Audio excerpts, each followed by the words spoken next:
السلام علیکم ورحمۃ اللہ وبرکاتہ نحمده ونصلي على رسوله الكريم اما بعد اعوذ بالله من الشيطان الرجيم بسم الله الرحمن الرحيم قل هو الله احد الله الصمد لم يلد ولم يولد ولم يكن له كفوا احد.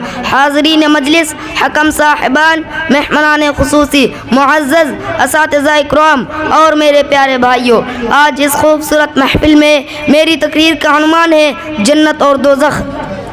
جو لوگ دنیا میں قرآن اور حدیث کے مطابق زندگی گزارتے ہیں، برے عقیدوں اور برے کاموں سے بچتے ہیں، نیکی اور بھلائی کے کام کرتے ہیں، اللہ پاک ان سے خوش ہوتا ہے اور مرنے کے بعد ان کو جنت میں داخل کرے گا. جنت میں اونچے اونچے محل ہیں، پھل اور پھول کے باغ ہیں، شہد اور دودھ کے نہریں ہیں. جو لوگ اس میں داخل ہوں گے وہ ہمیشہ ان میں رہیں گے، کبھی بوڑھے نہ ہوں گے. وہاں کی کوئی بھی نعمت ختم نہ ہوگی. جس وقت جس چیز کو دل چاہے گا وہ فوراً مل جائے گی. حرف القاضائی کا اور خوشبو رنگ الگ الگ ہوگا. جنت میں آرام ہی آرام ہوگا، کسی بات کی تکلیف نہ ہوگی. اپنے لیے اور اپنے ماں باپ کے لیے اور اپنے استادوں کے لیے دعا کریں کہ اللہ سب کو جنت نصیب کرے. اور جو محترم سامعین، اور جو لوگ اللہ کی نافرمانی کرتے ہیں، گناہ کا کام کرتا ہے، قرآن شریف اور حدیث کے حکموں پر عمل نہیں کرتے، ان کا ٹھکانہ دوزخ ہے. دوزخ کو جہنم بھی کہتے ہیں. یہ عذاب کا گھر ہے، اس میں جو لوگ جائیں گے وہ بڑی تکلیف میں رہیں گے. جہنم میں اتنی تیز آگے، اگر ان میں سے ایک چنگاری بھی گر جائے تو پوری دنیا جل کر راکھ ہو جائے.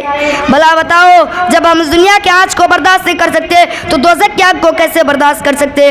جہنم میں بڑے بڑے زہریلی سانپ اور بچھو ہیں، اگر ان میں سے ایک سانپ اس دنیا کی طرف پھونک مار دے، سارے کھیت اور باغ اور درخت اس کے زہر کی گرمی کی وجہ سے جل جائے اور برسوں زمین پر کوئی چیز نہ اگے. خدا ہی جانتا ہے کہ دوزخ میں اتنا سانپ اور بچھو ہے. جو اللہ کی نافرمانی کرنے والوں کو ڈسیں گے اور ڈنک ماریں گے. لوگ دوزخ کی آگ اور سانپ اور بچھو کی وجہ سے سب بے چین رہیں گے اور موت کی تمنا کریں گے، لیکن وہ موت بھی نہیں آئے گی اور وہ رونے پیٹنے اور چلانے کا کوئی مددگار نہ آئے گا. اس عذاب سے چھٹکارا پانے کے لیے ایک ہی صورت ہے کہ جب تک اس دنیا میں زندہ ہے قرآن اور حدیث کے مطابق اچھے کام کرے اور برائی سے بچے.